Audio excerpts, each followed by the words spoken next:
Welcome to Women2.0 in Conversation series. Today we are going to talk to Caterina Fake, the co-founder of Hunch and Flickr. Tell us a little bit about yourself. Well, right now I am working on a new startup, which is called Hunch, which launched a month ago, yesterday, June 15th, 2009. And we are building a site which helps you make decisions. So the way it works is we ask you 10 questions or fewer and we give you an answer. Very simple, very straightforward, and it's easy as pie to use. You don't even need to type, you can just click. How did you get started with Flickr? To Flickr. Well, let's see, my background is I came out to San Francisco in 1994 out of college, and I was out here to visit my sister. I was on my way to go climb mountains in Nepal. And so I was planning on visiting my sister for 2 weeks, and the trip got delayed, and then it got delayed, and then it got delayed again, and then it became avalanche season and I could no longer go to Nepal. So I ended up camping out at my sister's place for about a year until she finally said to me, maybe you should get a job. So at this point I went and I got a job working at Organic Online, which was one of the first web development shops around. And this was in the early days of the web. And it was very exciting times. The web was brand new, it was exploding. And working there, I worked there for a year, and then I went off and I started doing freelance design, consulting. I always was doing web development and design. I did a stint as an art director for Salon.com. I worked at Interval Research really briefly.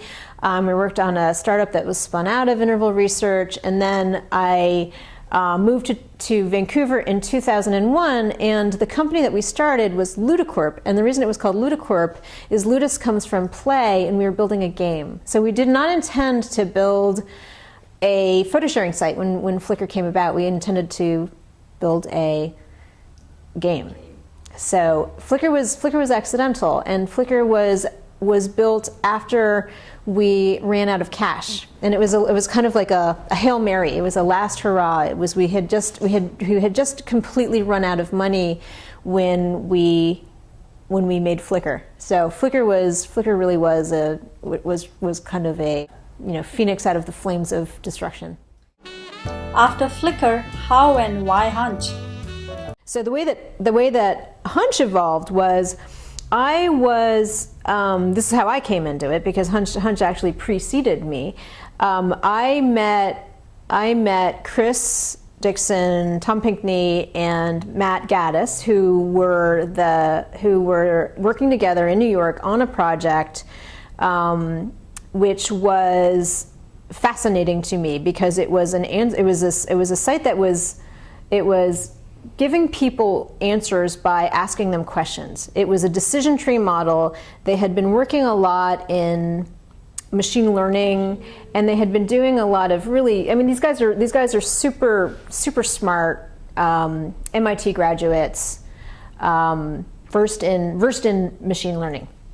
I arrived on the scene. They had been working on this thing they called Printer Fixer, which was a kind of a diagnostic thing where kind of led you through this path.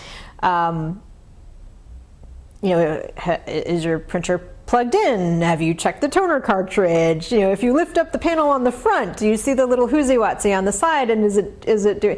And they had been working on this. They had been working on this problem. They kind of felt that there was something there, and they knew that Printer Fixer wasn't it. So I met them at exactly the moment when they had figured out that they were not going to be able to enter in all of the information themselves, that it had to be a user-generated content site, that it had to be consumer-facing, et cetera, et cetera. And so they're seasoned entrepreneurs, very talented, super smart. And my background is in web development and design and product, user-generated content. It was like chocolate meets peanut butter. So we kind of met each other and we're like, yes, this is a great match. Problem is that I had no interest in doing another startup. I had a new baby. I they were in New York, I lived in San Francisco. I mean, there were all these reasons why, it wasn't going to work. But I joined their board, and then gradually I was reeled in, and I have a very difficult time constitutionally incapable of sitting on the sidelines. So of course I kind of started working on the product, and eventually got reeled in, became a co-founder, and then started the whole company. So that was how it came about. How was your experience starting Hunch after you had succeeded at Flickr?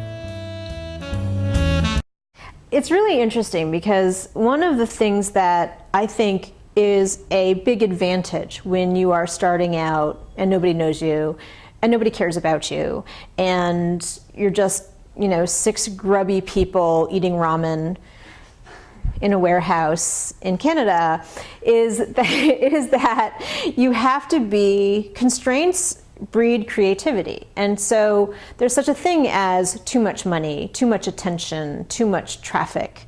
You can get lazy. You can develop bad products. You see this happening at big companies all the time. You see people taking their customers for granted. And when you are small and you are starving and you have to be incredibly creative, you come up with ideas of, marketing ideas and ways of distributing your software that you wouldn't otherwise come up with if you actually had tons of cash and lots of attention and people were blogging about you all over the place. So I actually think that there is an incredible amount of discipline that you have to have the second time around in order to, in some ways, create artificial constraints. If those constraints no longer exist, you need to create them because you need to filter out all of the hoo-ha. And so I actually think that in a lot of ways you have to have the discipline on startup number 2, if you've been successful with startup number 1,